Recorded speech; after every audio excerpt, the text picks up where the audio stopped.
Hi guys, it's Jake here at Canadian Cutting Edge. Today, a fixed blade from Sanremu, or Mu. I like Mu better, sounds better. We've got a fixed blade. This is the S615. They've got an S600 series and an S700 series of knives out right now, and they're getting more and more fixed blades out. I hope they just put out a whole bunch of them. Sanremu, you guys are doing an awesome thing. This is a fighting knife of sorts, almost like a karambit in that you've got a nice recurve and a big hole for your finger, except for the hole isn't at the end of the handle, it's at the front of the handle. But it still makes for a very good knife, even in a reverse grip. You've got a nice claw if you put your pinky through there, and you can really just rip into something. You've got a lot of power moving forward that way. I am not a knife fighter. I have not received any fight training. I've just watched a few videos, so I know a few things, and I've talked to a few people. But yeah, I'm going to talk about this knife. I'm not an expert in fighting with knives, so this video is going to be more about how well it's built, how well it's made. That's the same thing, isn't it? Just that, and the sheath, how good the sheath is, and stuff about that. So if you're interested in this knife, stick around because the full review is coming at you right now.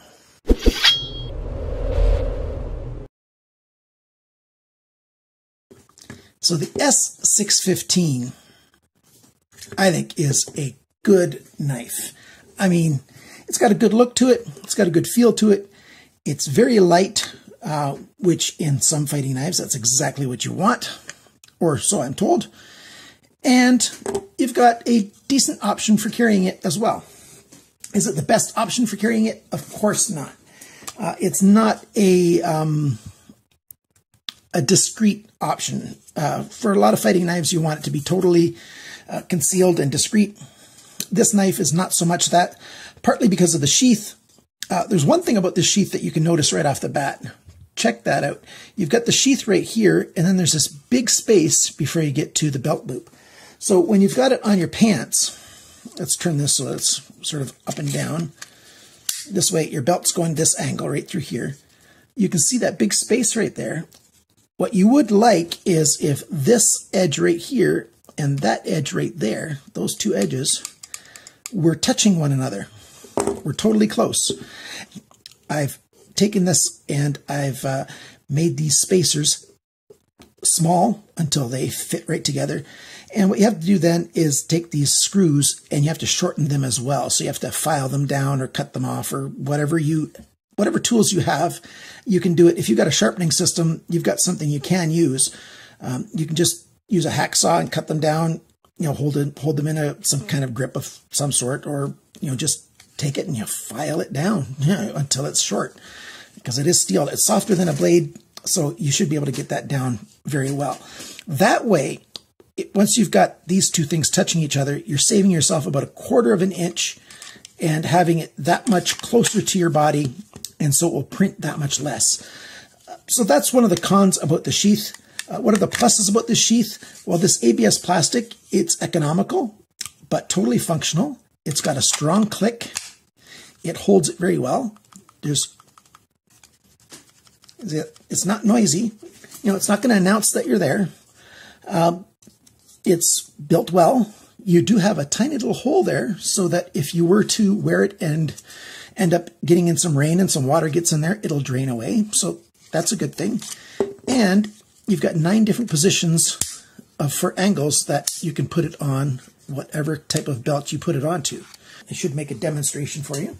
Here is a belt, and let's put the belt through there. I forgot to do that before. And so there you go. So that's how it can sit on a belt. And that's how, what I was talking about before, how it sits a ways from the body. You want it to sit a little bit closer, and that's not too hard to do. But you can do this. You can change the angle. So you can have the knife pretty much straight up and down. You can have the knife, so you can grab a reverse knife. You can have it down on the small of your back like that. Any which way you want it. And that's where those 9 stop points make, a big difference for how you can carry this knife. I forgot to mention one thing about the belt size that it takes. 40 millimeter belt, or 1.6 inches. So most belts are 1.5 inches down to 1 inch, something between there. So even if you had a 1.6 inch belt, that'll fit in here, no problem at all. I do like the sheath. Let's put that aside. And now let's talk a little bit more about this knife itself. We've got 8CR14 MOV steel, and that's partly why the price is such an attractive price for this knife. I like 8CR14. It's a good budget steel, plenty durable, hard enough, takes a good edge, keeps a good edge, and certainly long enough for a fighting knife isn't one that you're going to be taking to some hardwood or some really abrasive wood. It's designed for other kinds of materials, and it certainly is good enough for the kinds of materials it's designed to cut through. You've got a nice sharpener's choil, so you can sharpen it right to the end and not make a mess of the end of the knife, to keep it looking good, because, guys who like their knives like them to look good as well. That recurve is not so aggressive that it's difficult to sharpen. If you're used to sharpening knives that have a nice belly, the opposite angle, this won't be too hard to learn how to sharpen, although there are some tricks to sharpening recurves, and I've got a video about sharpening a recurve knife on the internet. You can just check out Canadian Cutting Edge recurve sharpen, and you'll find the video. I like that it's got a nice swedge up here and a swedge down here, just to help give it a little bit more of a look. It's not really necessary, it's just helpful for the look. And the handle here, G10 for a bit of a grip, and it is nice and grippy. One screw to hold it together, and if you want to hold it this way, you can stick your index finger in there and get a really strong grip and hold it. And as I showed you before, if you want to hold it with your pinky and get a reverse grip, you got a strong pulling. Or you can do this type of grip, which is more common in fighting, where you're slicing forward like that. Well, I shouldn't say it's more common. I really don't know enough about the fighting knives. But you've got some jimping here and stuff that help with the grip. So a number of different grips that you can do. And back here, hopefully the light is good enough if I move it back and forth. You've got plenty of space to put a lanyard through there if you want to have a lanyard, so that you can have it tied around your wrist or whatever.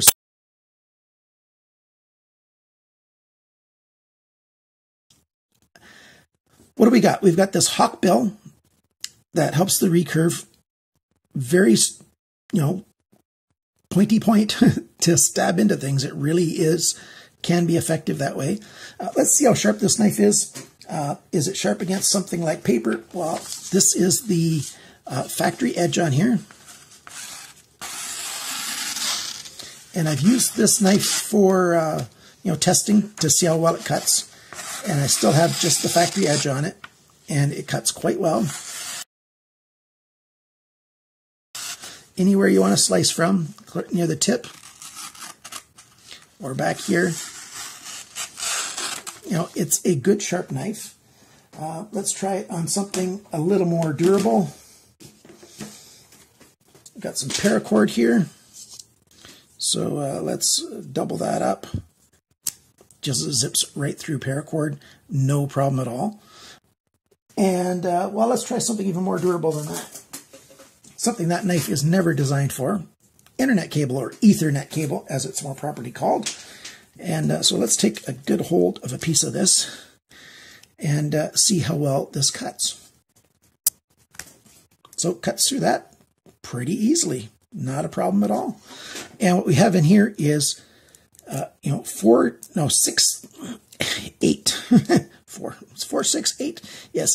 different pairs of wires. And here, let's just take this off and show you more what it's like. There you go. 8 individual, 4 twisted pairs. Boy, oh boy, I don't know why I keep misspeaking. So yeah, it is tricky to cut through this stuff. Not just any knife was going to do it. So yeah, this is a good cutting knife. The G10, it's got a nice fine texture to it. That helps you grip a little bit extra without being overly grippy. And the blade stock sticks out just a little bit past the G10 all the way around. And this will be suitable for very many different sizes of hands. Everybody except for people with the really large hands, you know, the extra large and larger. Anybody with medium, small, and large hands is going to find this adequate. My hands are right between large and extra large, so I'm right on that borderline with extra large, and I find this knife a very good size to get a good grip on. Even if I don't want to use that hole, I can get a good grip on it this way. Of course, it's a better grip if I use the hole. It's a good knife. Let's talk about all the dimensions now. Clean this stuff off. What do we have for dimensions on this knife? Well, for the cutting edge, we've got 8.2 centimeters, 3.24 inches. So that's 3 1/4 inches, basically. I didn't know how to count the blade length, you know, because that's the cutting edge. Does the blade length go up to, well, does it go up to there? Well, then it's pretty short. Does it go up to here? Well, then it's pretty long. So I don't give you a blade length measurement, just a cutting edge measurement. Sort of like the same thing with a handle measurement. Do I give you, is the handle measurement just this, or is the handle measurement this? It's really hard to tell, but I'll give you some more measurements anyways. The blade thickness is 3.43 millimeters. That's 0.135 inches. The blade depth right here is 1 inch, 2.54 centimeters. The thickness of the edge behind the grind, nice and thin, 0.46 millimeters. That's less than 1/2 millimeter thick. That's right behind that cutting edge. That's 0.018 inches, which I really like. And the grind angle, that's the final angle of that sharp edge that it was ground up, is 16 degrees and 22 degrees. Now, of course, that's variable. It's actually steeper right here than it is here, and then it gets steeper again here. Just the way the person ground it, it was steeper, and then shallower, and then steeper again. It was sharpened by hand at the factory, and so you sort of get that variability. And that's why when you sharpen your own knife at home, if you use one of those guided sharpening systems, you have to take off more steel in some places than others. But between 16 and 22, that's actually very good. Most budget knives are a whole lot worse than this, and you'll be hearing about some of those in some future videos. Knives that I really like, but the grind angle is just nasty. How about, like I said, the handle length? Well, I decided to measure the handle length up to the far side of the hole. So the far side of the hole to the end of the handle right here is 9.2 centimeters, 3.6 inches. And we'll just call the grip area the same thing because you can put your finger in the grip. The handle thickness is 1.05 centimeters, which is 0.413 inches. So 0.4 of an inch, basically. And the handle depth this way is also 1 inch, 2.54 centimeters. And the total length of this knife, oh, I forgot to give it in inches. I'll put it on the screen right here, how many inches the length is. It's 17.6 centimeters. And how much does it weigh? Well, it's only 82 grams, 2.9 ounces. Add in the sheath, it doubles it up, 169 grams, 5.95 ounces. So basically 6 ounces with everything and just under 3 ounces by itself. How much does this knife cost? Well, you can get it right now at GearBest for $23.50 US. That's a good price. Now that price is subject to change because their prices are always changing. In Canadian dollars, that's $31.17. And being a fixed blade, this knife has no problem at all coming into Canada. CBSA does not limit this knife in any way, shape, or form. It's a totally legal knife in Canada, even for CBSA agents. If you're watching this on a mobile device, then down below this corner, there's going to be a little black triangle. You can click on that and you can access all the links then that I make for this. If you're watching this on a computer, then right down the middle of the video, just above the first comment in gray, in capital letters, it says show more. If you click there, it'll open it up and you can see the description and you'll see all the links and stuff. Why do I mention the links? Because if you use my links to buy the knife, you're going to be helping out the channel a little bit. I get a tiny bit of a commission back, and that's what keeps this channel going. I could not do this channel if people weren't helping me out by clicking on those links. and even allowing the advertisements to play. If you let an advertisement play before and after this video, that does help me out. So if you want to help me out, those are ways you can do it without it costing you a penny, although it does cost you a little bit of time. The pros for this, well, it's light, dangerous in the right hands. Well, then again, almost anything can be dangerous in the right hands. You've got a lot of various grips that you can grip this thing with. I like the sharpener's choil. It really helps make it easy to sharpen it up without making a mess of your plunge here and the edge of the steel here. You can add a lanyard to it. That's a really good thing. Not only do you have various grips, the grips are comfortable. And I think it's a really good knife, for somebody who's going to be training in some knife fighting. I don't think this is a bad knife to carry around. Maybe you could make your own Kydex sheath if you want something even more discreet to find a different way to carry it or whatever. The cons, well, the con is partly the sheath, and I mentioned it. I wish it would sit closer to the body so it wouldn't print so much, but you can change that yourself without too much effort. And the other con is I'm not a knife fighter, and so you'll have to take this entire review with a grain of salt and maybe ask some knife fighter to take a look at this knife and comment on it yourself. And if you are a knife fighter, maybe you can just look at it and you can tell some of the things that I wasn't able to cover. So be that as it may, that's my review of this knife for its price. It's good steel. It's well built. Is this something that you want? Well, you'll have to answer that yourself. I can't do that for you. In any case, thank you for watching. Thanks for liking, sharing, commenting, and subscribing. And remember, always cut towards, well, maybe not always. Be careful with your knives and cut what you want to cut. Maybe I should say it that way when I'm talking about a fighting knife. Have a great day, guys. Bye for now.